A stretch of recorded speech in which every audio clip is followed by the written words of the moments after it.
Welcome to Hour 2 of the Midwest #1 weekly motorsports show, Track Talk, on the Racing Boys Broadcasting Network. Brought to you by McCarthy Chevrolet. Once again, here's Scott Traylor and Kirk Elliott. Welcome to hour number 2 of Racing Boys Radio. Again, hour number 2 brought to you by McCarthy Chevrolet. Check them out at McCarthyChevrolet.com. And I say it all the time, but Brian Schaefer, which we've had a great relationship over the years, has moved to McCarthy Chevrolet, and he is taking the $10,000 price guarantee to McCarthy Chevrolet. So make sure you get out there, find a car, get a price, go out and try to beat that price. And if you do, which that's not going to happen, folks. They're not going to give you $10,000 because you're not going to beat the price at McCarthy Chevrolet. So go out there and tell Brian and all the guys out there that thanks for helping out with the Racing Boys. Hour number 2, by the way, they sponsor hour number 1. We felt that it was only fitting that they're with us on hour number 2. And Kirk, we've got a pretty good show. We got Karen Darling coming up here in a little bit. We're going to be talking about a couple things with Karen. We're going to talk first of all about the Central Auto Racing Boosters Hall of Fame and the inductees and the drivers that are going to be in this year's class. Plus, we'll talk a little bit about I-35, which they're having their annual rules meeting and meeting for this year for I-35. That gets underway about 9 o'clock, and we'll be talking to Karen here in just a few minutes about that as well. And, of course, I'd like to hear from you. The number's up on the screen right now. Just give us a shout. We'll join in the conversation. Of course, we have a good time on the chat room following that. That thing was smoking during the Chili Bowl, wow. By the way, that chat room. Unbelievable. That thing was flying. It was hard to keep up sometimes. We gave it a good test down there, didn't we? I like the new chat room. Talk more about that here in a little bit. But right now, we've got Karen Darling on the phone. Karen, how you doing?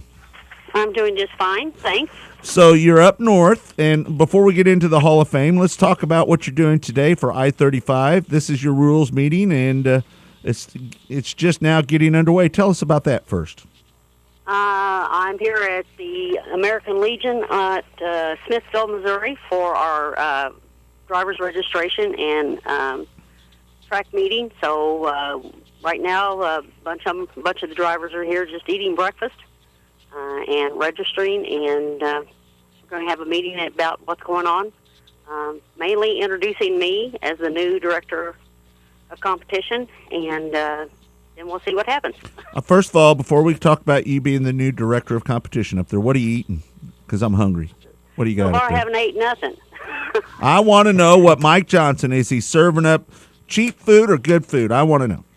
Well, actually, it's the American Legion. Oh, they're okay. having a breakfast here, All right. and it's $6 for anyone that comes and eats. And but I can smell bacon and eggs and toast. Oh, and man, you had to Quit. do that. gravy. Yeah, you said you wanted to know, so I I'm told really you. hungry. I can smell it myself now. I'm dying. So, usual trip for me right after the show is straight to the Corner Cafe in Liberty. So I'll probably have to get up there. Karen, your new job for I-35, you excited about it? Yeah, I am. I mean, it's going to be different. I mean, I did a lot of the stuff with Earl. I just didn't have that title. Right. But anyway, I'm excited. I mean, I've talked to a lot of drivers before now, and they're excited about me coming. So, I just want to work with them, and, I'll listen to all of them and work with them and be fair. So hopefully, we'll see. It is kind of bittersweet, though, Karen, because we're really going to miss CMS, aren't we? Yeah, we are. I mean, I was there for 18 years, and it was quite an experience. And, yeah, I just hope someone in the near future buys it and hopefully sets it up and gets it going again. So Yeah.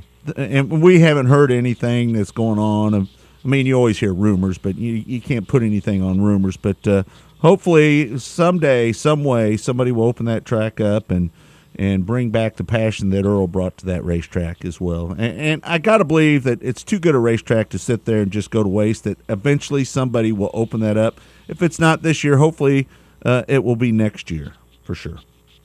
Yeah, we hope so. Yeah. I mean, I'm like you. It's too good of a thing to sit still, and there is a lot of race fans in that area. So, it's it'd be a waste if it did. In the meantime, your new job with I-35 Speedway, is it how you say there's some things that are different about what you did at CMS?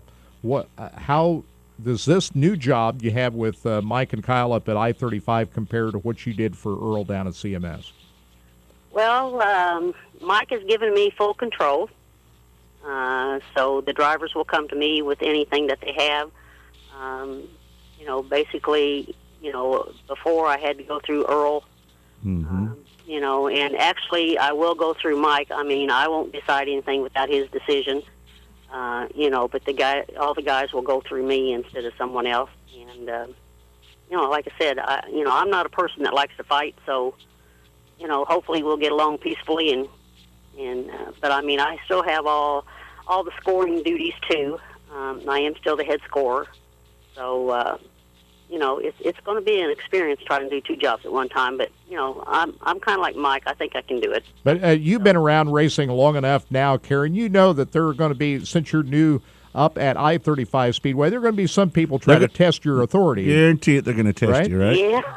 Yeah, but do you think they'll get away with it? No, I'm not. I'm pretty confident about that. Yeah. No, I'm pretty confident about that. Susan,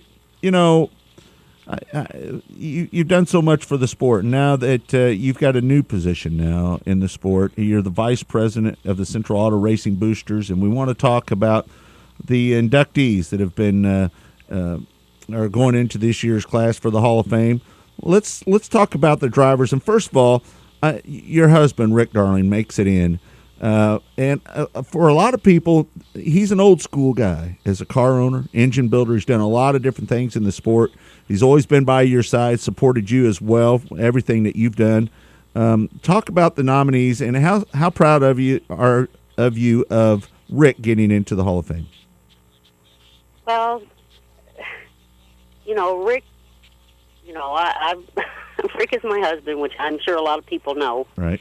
And Rick has done a lot. I mean, there's not much he hasn't done, but a lot of people may not know that. Mm-hmm. Rick goes way back in the 60s, where he started with go-karts. But, he started racing, his dad had 3 cars, which a lot of people may not know that. And Rick drove one, Jay Lyle drove one, and then also Lucky Mayhew, which I don't know if a lot of people know him. But anyway, Jay Lyle got his start with Rick's dad's How about racing. That? And but anyway, Rick just picked stuff up, kind of like all these guys in the olden days. They learned as they went along. But he's had a little bit of schooling on it too. But Rick picks up stuff easy. He works with people. He's just a good all-around guy, and I'm not saying that just because he's my husband. But if you talk to anybody, they'll tell you that he's an easygoing. A lot of people wonder how we're married because I'm almost the opposite of him. Mm-hmm. So, but anyway, I'm really proud of him. Yeah, he's a good man. Well, he's a humble man too, Karen. Ricky, he's not one guy to go out there and talk about his accomplishments over the years, is he? No, he's not. He wants his work to do the talking for him, and a lot of people have found that out. So, but no, he doesn't go out and brag that he can do this or do that. He shows them. So, and I like that about him. So. Let's talk about some of the other people. It's how ironic that Jay Lyle drove for Rick's dad, and he gets into the Hall of Fame as well. Let's talk about him and some of the other inductees. Well, it's ironic, that Jay Lyle got in, but I mean, Jay deserves it too. No doubt. But Rick, Rick's associated with Jay, and Rick is also associated with Bill Lutz. Mm-hmm. Because Rick went with Bill Lutz after Rick quit racing in 1974. Bill called him on the phone and asked him if he would run with him. And so Rick ran with him as, mainly a mechanic and a crew person. And Bill won 3 IMCA championships with Rick, with him. Yeah. And it just kind of, I don't know. It just that, and Rick's done stuff with Tom Corbin. I don't know if a lot of people know that. He's done stuff with George and Danny Lasowski. He drove a car for Paul Tobias out of, he's drove for 2 or 3 different people. And, but anyway, I don't know. Jay Lyle, I had an interview with him the other night, and Jay said, now don't quote me on everything because it's been so long ago I can't remember. But, they talk about these old coupes and stuff that they used to drive back in them days, and I mean, it's really interesting. Yeah. But Jay's been around for a long time. He was in the Navy, got out of the Navy, and then needed a job, and Rick's dad owned a garage in Knob Noster, Missouri, and Rick's dad gave him a job. And between that and, one day they just decided to go to the races, a couple races out at Marshall, now at Sportsman Speedway, and then the 2 of them decided to go in together and buy a car, and I think they spent like $200 a piece on the car, and they just learned themselves, the motor work, all that stuff. They just did it. Bill Oots, I was going to mention that Freddie Vance is a guy that's been a big Bill Oots supporter over the years as well. Yes, he has. Freddie and Bill are real good friends. Freddie builds wings. I don't know. He doesn't build that many anymore, but that was his big deal for a long time, right? Yeah, right. But he also, helps support, Bill in that way, and Freddie's going to be at the banquet. I don't know for sure right now if Bill's going to be there. They're in Texas, and him and Jory are having some health problems right now, but Freddie will be there, hopefully, to be able to talk about Bill. Every time I go to the State Fair Speedway in Sedalia, I can't go there without thinking about Bill Oots. He was just, he was so much a part of that speedway and sprint car racing from, you go back into the old IMCA days when they raced at the fair on the afternoon, and then they'd race that night, the same car, but it would be like sprint car in the afternoon. They call it without the roll cage, and then they put the roll cage on race that night. But Bill Oots was so much a part of Missouri State Fair Speedway. Certainly, even now when they have a big event there, he's in there, got his hands right in the middle of it, trying to get a good track out of it. Yeah, he is. And you're speaking about how they ran a race in the afternoon and then a race at night. Right. Well, they used to have these what they call box tails. They could not run the sprint tail. I don't know if you remember that. They called them super modifieds, I believe. They called them super modifieds, yes. And then, but they couldn't have the sprint tail in order to run that night or over there at the fair that afternoon. Mm-hmm. So they had to get these. A lot of them made these either box or aluminum, steel. Yep. Well, they're not really steel, but boxes. It looked like boxes, and they were really weird. But they would run them in the afternoon, and then they would take it off and put the bars on and run the sprint cars that afternoon. How about some of these guys that are getting in? They were really had a reputation around Sedalia, as you mentioned, but a track that's no longer with us that I actually won a demolition derby there in 1981. Marshall. A lot of memories there for some of these drivers. Yeah. Everyone that I've talked to so far, I've interviewed Dale Roper. Dale Roper even ran at Marshall, Sportsman Speedway. Jay did, Bill did, Rick did. Ricky Weld, he's going to be inducted this year, and he ran there. Mm-hmm. Wes Farron, he ran there. I think all of them did. I'm not really sure about Dennis Melvin. Mm-hmm. James McMurray, all those guys ran there at Marshall. That was just a Sunday night track that a lot of them went to. They raced at, I believe it was Riverside on Friday, or was it Olympic? Riverside would have been a Saturday night. It was always Lakeside. For me, it was Lakeside on Friday, Riverside on Saturday. And then when I-70 run on Sunday afternoons, that's what I would do sometimes. But Marshall as well, right? Yes. They made a circuit because the ones I've talked to so far, they're telling me they used to run 4 nights a week. That would be Friday, Crazy. Saturday, and Sunday, and then a Tuesday night someplace else. So, and they've ran everywhere, all over. They've run in like 15, 16 different states. So, these guys that are being inducted this year. They're well deserving of what they've done. Let's talk about Wes Farron. Here's a racer. You go back to the old Olympic Stadium days. drove for Elmer Lane, and raced at Riverside Stadium and the old Lakeside Speedway. Talk about Wes Ferrand a little bit. Well, Wes has been around for quite a while.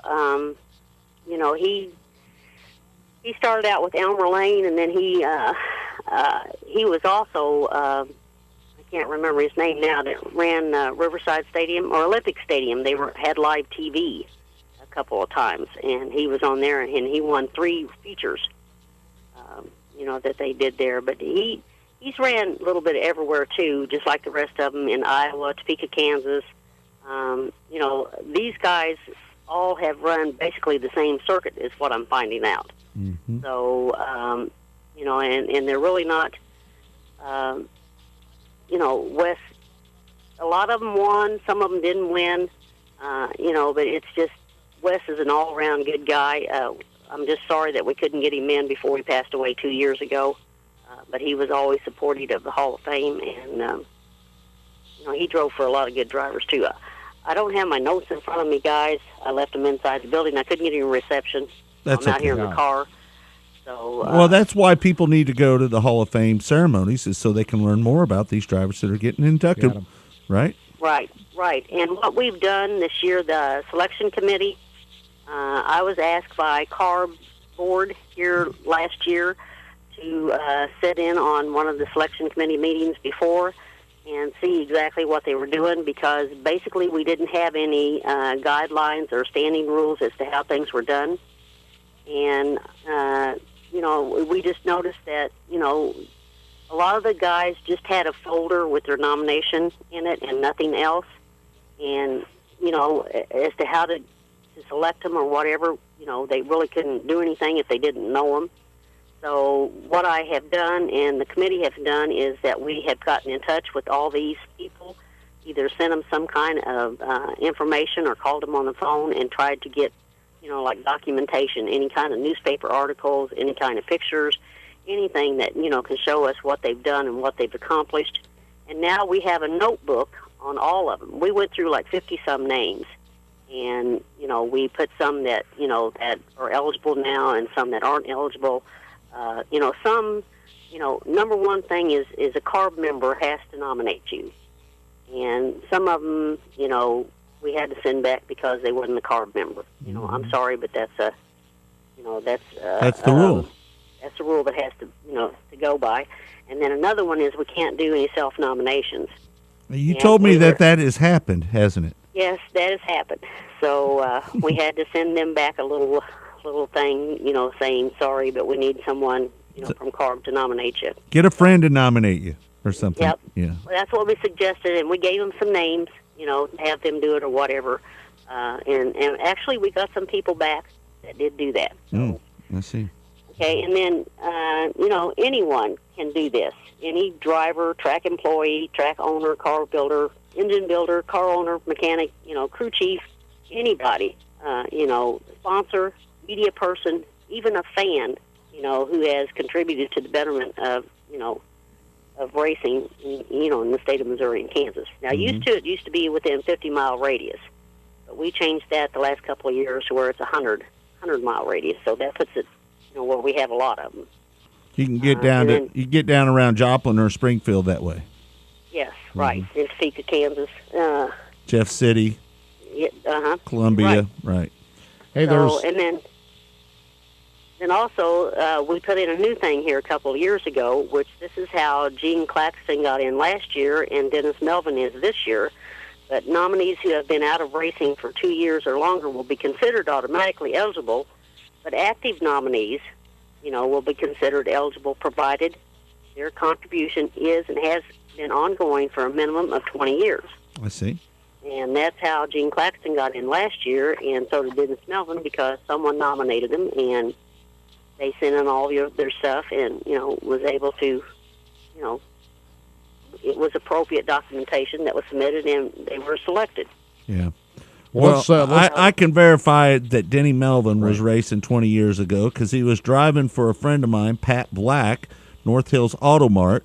Pat Black was kind of the Rick Hendrick of street stock racing back in the day. Had up to 4 cars out on the track at one time. Denny Melvin, let's see if I can remember. Denny Melvin, Big John Green, who else? Dennis Gann, and Pat Black himself drove. So at one time he had 4 cars running at the same time, and Denny Melvin was his lead guy along with Dennis Gann. So how good a racer was Dennis Melvin? Dennis is still a good racer to this day. Dennis is still racing. He's racing modifieds. But no, Dennis is, from what we get in that information, Dennis is a motor, engine builder. Yeah. And he helped a lot of people build motors. And then the word is, a lot of times, his family and crew that was in the pits, whatever, they'd have to go find him because he was helping someone with a motor if they were having problems or whatever. So we get out there and get in his race. Yeah, Denny owned Melvin's Machine Shop for years, and now he owns the Village. And that's a place of his employment for many years that he ultimately ended up buying. And I know of many people. I know that the Clems, Mike and Jeff Clem and J.J. Sonneveld, and the list goes on, of people that have had Denny Melvin build motors for him, and he's always made a lot of power with his motors over the years. Yeah, another driver we're familiar with, both of us, Dale Roper. Good to see him get in. You I've had some battles with Dale out on the racetrack. Me and Dale seemed to battle it out a lot at I-70. We were always about the same speed in the early 90s. And another guy that comes from a rich history, when you talk about his brother Dean and Tony and everything that his family has done for motorsports, I think it's fitting that Dale gets in. Yeah. I mean, Dale's name's been in there quite a while and everything, and, he was another one that we had to hunt information on him. Like I said, a lot of us know who these people are, but we have to have the documentation and everything on him. Mm-hmm. I interviewed Dale Tuesday night, and he's quite a character. To say the least. Yeah. He's got some stories, and he's great at telling stories, too. I don't mean lies. I mean telling the story. He's a storyteller, right? Well, like he says, I tell it like it is. Yeah. And, basically that's about all you can do. It's pretty black and white with him, right? Yeah. But he's retired from racing, basically, and he helps his son now. Mm-hmm. Dale Roper, Jr. They call him Pee-wee, I think. Yeah, he runs down at I-44, runs a late model down there. Right. And and he was talking about, I guess they ran ASA. Late models. Mm-hmm. And he would be mainly the radio person that helped, with his son and all that. But. Well, Dale is a damn good spotter. I know that he's done that for a lot of people. I think he's even spotted for Carl Edwards at some point when he was working his way up through the ranks. Very good spotter, very good at seeing what's out in front of you when he's spotting. So, yeah, another quality that Dale Roper brings to the table. Yeah. So, and he's well deserving of getting in here. So, and the last driver we haven't already talked about, the late Jim McMurray of Raymore, Missouri, who raced from 57 through 70, well known around the Kansas City area, was an assistant flagman for Terry Wantland for a number of years, and they have an award named after the McMurray Memorial Award. Charlie Kraft was the first recipient of that. Jim McMurray also named this going into the Hall of Fame. Yeah. And I don't know if a lot of people know this, but he made an aluminum car, that he built and raced. They've talked about that and everything. And it was put together, but I think until about a couple years ago, and his son had it, and they took it apart, put it back together or whatever, but someone bought it, but they don't know who bought it. And they made the statement, if anyone knows where it is or whatever, they'd, like to talk to him. So, but he did that, and then that car also was they ran a lot of, was a pace car, like at Knoxville Raceway, a couple other tracks and stuff. But he's famous for that. Him and Charlie Kraft, I believe, built the aluminum car together. So, Charlie, Miss O'Charlie. Yep. Yeah. Another good one. It's in the Hall of Fame as well. So, well, Karen, I know you got a lot going on up there, and we want to thank you for taking the time to join us here on the show. Congratulations, by the way, on being elected in as the vice president of the Central Auto Racing Boosters. How's that working for you? Well, right now it's working pretty good. Mike and I are working together.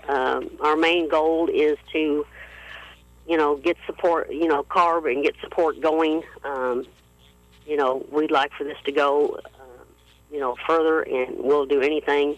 Well, not anything, but, we'll work with people, together, and we want to get this, CARB built up. We've done a lot of things. It's a learning process for me because I've just been on the board, but a lot of people wanted me to run for president, and then come to find out, I couldn't run for president because I wasn't an officer first, which that's fine because, in my opinion, I need the experience to get going and all that, and, basically, that's what I'm doing is learning what it's all about, and, I enjoy CARB. I love CARB. I support it 100%, and I know a lot of people says there's a clique in there and stuff, and we're hoping to get that clique name out of there and everybody work together. So, it's just something that we got to work on and get it going. I like the direction you guys are going. So just keep plugging away and create some new ideas and do some fresh things and create new interest to draw in new people. We've got to get young people involved in CARB. I think that's the secret to the success of the organization is to create interest. We've got a lot of people that have been there, supporters of it for years and years and years, and those people, their value is worth plenty, but we got to get new blood and young people into our sport, and what better way to do it than through CARB? Right. Because that's what CARB is all about, is to support these tracks and support people in racing. Right. And, it's we got to work together, and that's the main goal. And we're all starting with a clean sheet, right? Yes, sir. It's a clean sheet and a new year and hopefully a successful year. Yeah. Well said, Karen.